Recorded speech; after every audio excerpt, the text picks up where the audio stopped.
এর বিরুদ্ধে আউট হয়ে বিরক্তি চেপে রাখতে পারলেন না অধিনায়ক। পন্তের হতাশার ভিডিও ভাইরাল। ২৬ বলে মাত্র ২৮ রান করে আউট হয়ে ড্রেসিং রুমে ফিরে যাওয়ার সময় পন্ত আর নিজের প্রতি বিরক্তি চেপে রাখতে পারেননি।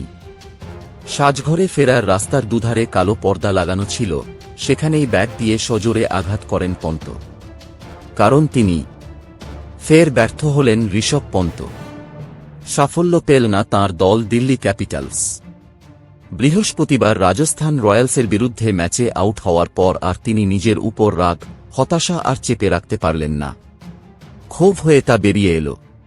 এদিন জয়পুরের সোয়াই মানসিং স্টেডিয়ামে রাজস্থান রয়্যালসের বিপক্ষে ম্যাচে আউট হওয়ার পর দিল্লি ক্যাপিটালসের অধিনায়ক নিজের উপরেই রাগে ফুঁসতে থাকেন।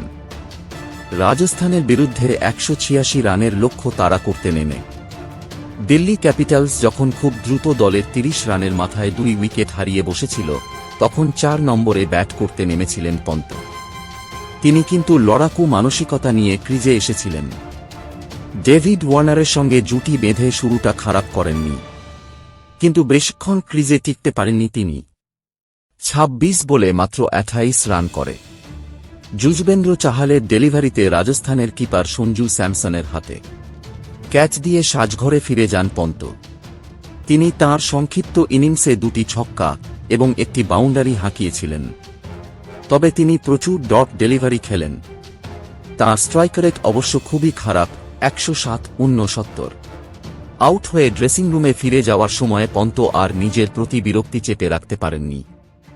সাজঘরে ফেরার রাস্তার দুধারে কালো পর্দা লাগানো ছিল, সেখানেই ব্যাট দিয়ে সজোরে আঘাত করেন পন্ত। কারণ তিনি প্রচুর ডট ডেলিভারি খেলেন। তাঁর স্ট্রাইক রেট অবশ্য খুবই খারাপ, ১০৭/৬৯। আউট হয়ে ড্রেসিং রুমে ফিরে যাওয়ার সময় পন্ত আর নিজের প্রতি বিরক্তি চেপে রাখতে পারেননি। সাজঘরে ফেরার রাস্তার দুধারে কালো পর্দা লাগানো ছিল, সেখানেই ব্যাট দিয়ে সজোরে আঘাত করেন পন্ত। কারণ তিনি জানতেন তাঁর আউটটা ম্যাচে বড় টার্নিং পয়েন্ট হয়ে গিয়েছিল। তিনি আউট হওয়ার পর দক্ষিণ আফ্রিকার তারকা ট্রিস্তান স্টাবোস হাল ধরেছিলেন। তিনি দুরন্ত লড়াই করেছিলেন। ২৩ বলে অপরাজিত ৪৪ রান করেন স্টাবোস, তবে শেষ রক্ষা হয়নি। ২০ ওভারে ৫ উইকেট হারিয়ে ১৭৩ রান থামে দিল্লি ক্যাপিটালস। তারা ১২ রানে ম্যাচটি হেরে যায়। আইপিএলের শুরুতেই জোড়া হার দিল্লি ক্যাপিটালসের। পঞ্জাব কিংসের পর এবার রাজস্থান রয়্যালসের কাছেও হেরে গেল ঋষভ পন্তের দল। চেন্নাই সুপার কিংসের পর রাজস্থান এখনও পর্যন্ত দ্বিতীয় দল যারা এবার আইপিএলে প্রথম ২ ম্যাচেই জয় পেল। মূলত রিয়ান পরাগের বিধ্বংসী ব্যাটিং ২ দলের মধ্যে পার্থক্য গড়ে দিল। ৪৫ বলে ৮৪ রানে অপরাজিত থাকেন রিয়ান। তাঁর ইনিংস সাজানো ছিল ৭টি ৪ এবং ৬টি ছক্কায়। তাঁর এই ইনিংসই রাজস্থানের পায়ের তলার জমি শক্ত করে।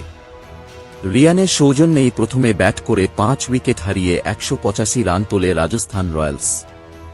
জবাবে ৫ উইকেটের বিনিময়ে ১৭৩ রানে থামে দিল্লির ইনিংস। শেষ ওভারে দুর্দান্ত বল করেন আবেশ খান।